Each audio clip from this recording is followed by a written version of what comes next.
चला तर मंडळी, तोंडाची चव वाढवणारा नाश्त्याचा प्रकार पाहूया.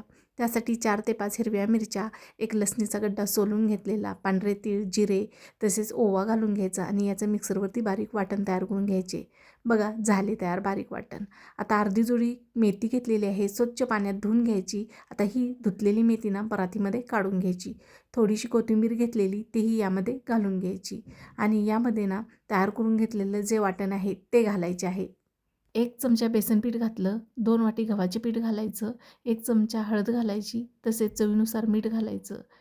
आणि या ठिकाणी मला हा पराठा झणझणीत हवा आहे, यासाठी 1 चमचा या ठिकाणी लाल तिखट घातलेलं आहे.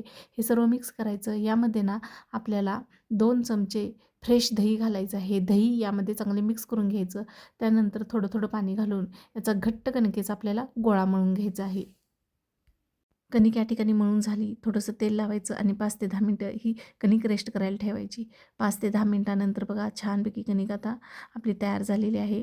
छोटे छोटे गोळे तयार करायचे आणि याची आता आपल्याला छोटीशी पोळी लाटून घ्यायची आहे किंवा चपाती लाटतो त्यापेक्षा अगदी छोटीशी या ठिकाणी आपल्याला पराठा लाटून घ्यायचा आहे.